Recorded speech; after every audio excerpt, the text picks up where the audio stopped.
Well, hey guys, you're going to be seeing this in 2026, but for me it's the day before New Year's, and I'm on a mission right now.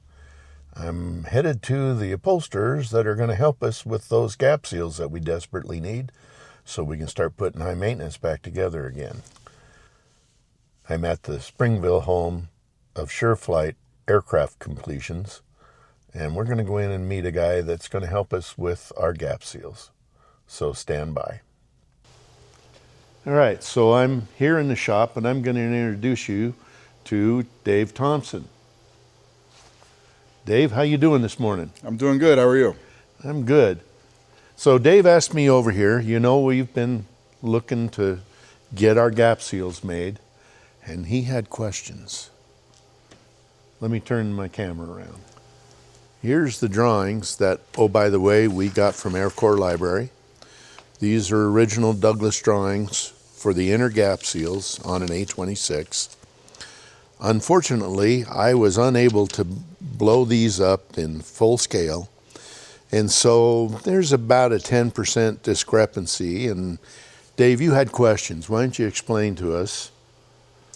Well, we are making the physical patterns that we'll use to cut out the material. After looking at the drawing itself, it does give us almost all the measurements that we would need to recreate this. There are some areas that just did not have measurements for certain lengths of openings and exactly how you would fabricate these corners.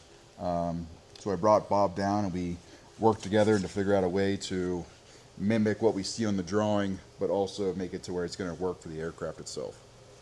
So you used, this is an original outer gap seal. By the way, this is the one that Dave got from the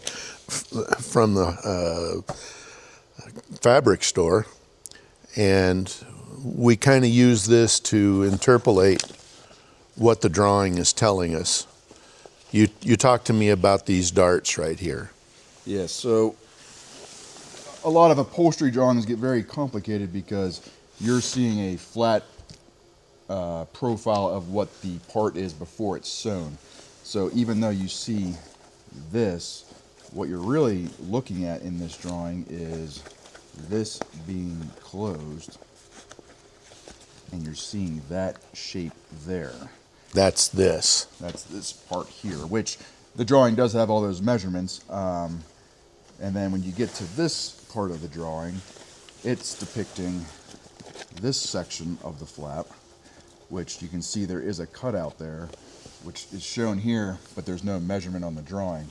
So we came out with a determination of what we're going to do to mimic that same dimension, and also figure out how to make this inner pocket to where this can move and still meet everything that's on the drawing.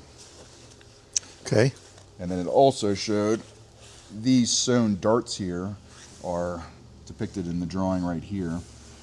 We just want to make sure that those are the right dimension and location so that this can form that cup shape when it's actually installed in the aircraft. I am really glad you're the guy doing this. I can't do it. I am not a seamstress. Well, so I'm going to check in with Dave. What he's going to do, he's going to make about a foot-long piece that will give us an opportunity to fit it in the airplane and make sure that what we're conceiving is going to work. And then he'll build us one with zippers and the whole 9 yards. Mm-hmm. So what do you think? Next week sometime we'll have a piece? Definitely next week we'll have the actual little sample piece that we're going to be installing. And then I'm just waiting on some the zipper material still. It shouldn't take that long, a couple days to make both flaps, left hand and right hand. And then it's on your part for install. Oh. Are you sure I can't talk you into that? No, I'll come and watch. Well, Dave, why don't you tell us a little bit about what you do here? What's going on here in your shop? So this actually is a brand new shop. We just opened the doors here in late September. That's when I met you. Yes, we met at the Spanish Fork Air Show, actually. And what our company Sureflight does is we do full paint, avionics, and interior refurbishments, and some completions. And what we've done with this shop is we've expanded our interior location to here. So we mostly have this shop to do our high-end seating. So we do helicopters, jets, basically anything that will fly. And we specialize in fully custom, all-new foam, leather covers for your seats, carpet for your seats, the panels in the aircraft. And this shop is just a section of what we can fully do. But here, I don't have one. I can bring one down for you, but I'm in the currently process of stripping and refoaming a set of aircraft seats for a Beechcraft premiere. And it's a pretty elaborate process with all the new foam, having to get DER support to be able to change the foam on these seats since they are dynamically certified, using the proper materials, things of that nature. Yeah, I've been doing this for 2007 is when I started, so 18 years I've been doing this upholstery.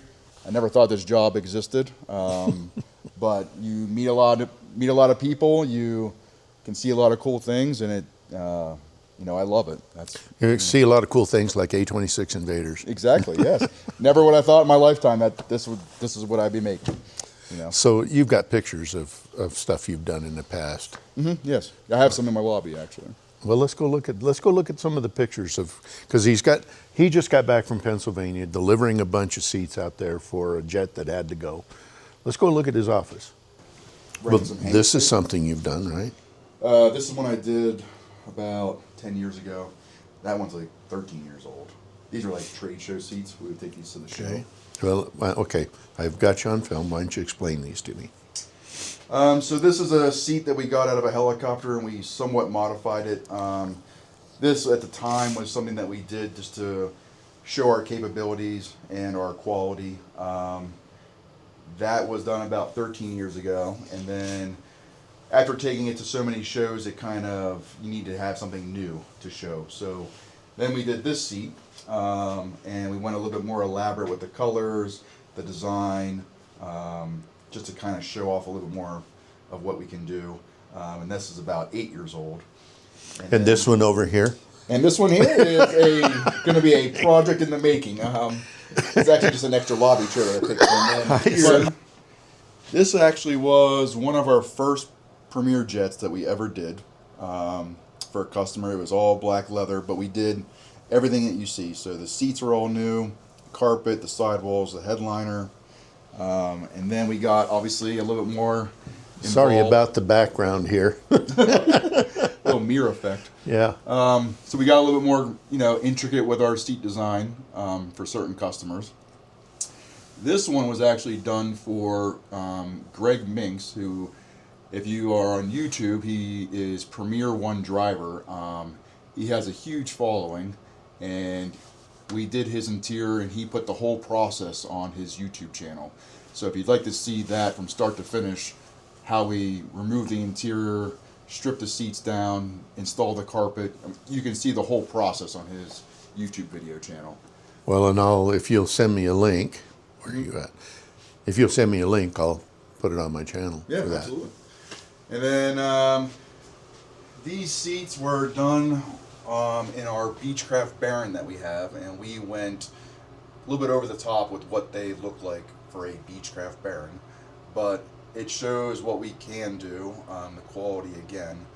And doing this actually led to a meeting with Chip Foose, who, if you know Chip, or if you don't know Chip Foose, he is one of the world-renowned car designers ever. Youngest member of the Hot Rod, what do you call it? Inducted into the Hot Rod Hall of Fame. Yes. As the youngest member. And we actually just had our first meeting with him about 2 months ago, and we're hopefully going to be doing some aviation inspired things with Chip. So that should be upcoming. And then again, here are just some other aircraft that we've done. This one is the most recent. This one was done about a month ago. That customer had a BMW that he loved his seats in that, and he wanted to bring them into his aircraft. So we designed them to match his own car seats. But you can see, some customers like to keep it plain and simple. Some like to go over and above. But that's what we specialize in. And, ultimately what we do is just make sure the customer is happy at the end of the project and get exactly what they wanted. And you have all kinds of samples for people to choose from.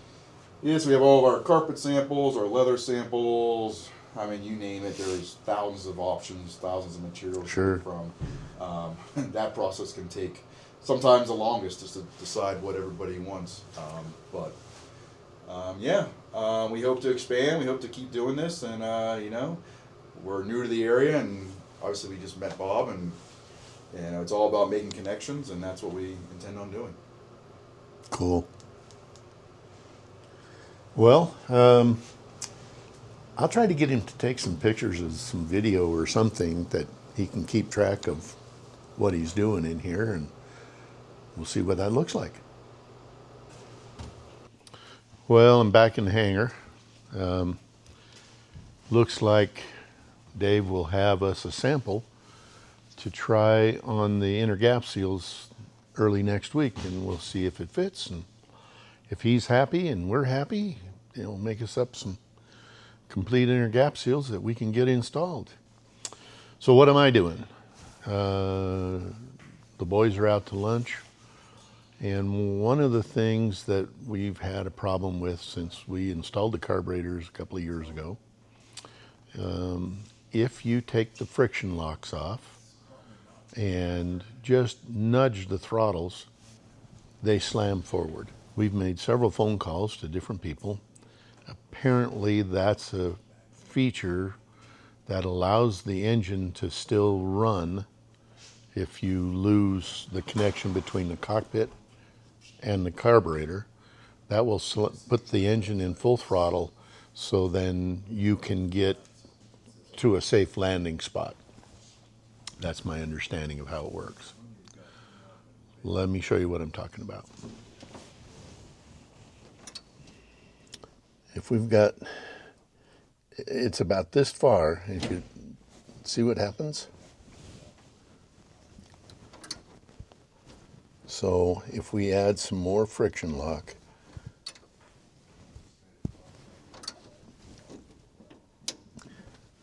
it takes quite a bit in order to, and it's still wanting to fight and go to full throttle.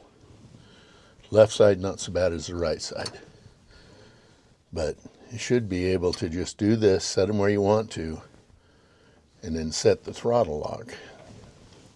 So we've got to get into the books, do a bunch more research, and see what we can do about this situation. So we have the intake bonnet off, which makes for this great big gaping hole in the engine mount. But down in here, there's this, I'm going to call it a over center spring. And that's what causes the carburetor to go to full throttle. I don't know if it's adjusted yet. We're going to have to pour into that and see. Over here, here's the throttle linkage, and I've got that friction lock pretty well on. So now we're going to have to, I can move it by hand, but so on this bottom side here, that's where that linkage goes.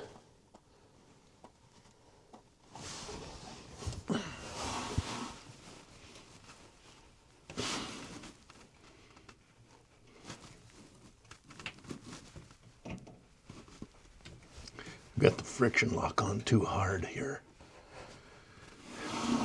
Anyway, we're going to do much more research on this. It'll probably be next week. I realize this is a short video. New Year's came around. I had family in, so basically this is what we got today, and we'll show you what's going on next week. We hope everybody had a happy new year. And as always, we really appreciate you folks that watch, the subscriptions, the comments. Comments, by the way, the comments about the paint scheme seem to be overwhelmingly positive, and we really appreciate it. A lot of work was done to get us where we're at. Here's a update on Jan's Mustang. The plan for that was, while high maintenance was over being painted, we'd have an opportunity to work on the Mustang, get the engine cowl, anti-glare panel painted, install the prop, and do a few other things while the airplane was out. Well, there was another airplane in here that required Jan's attention, and we were not able to get to the Mustang. So it's still coming. Bear with us. We'll get there. So thanks everyone for watching our videos. Hopefully, if you haven't subscribed, you will. Please like and share the videos and give us a thumbs up. Have a great weekend, and we'll see you next week. Thanks for watching.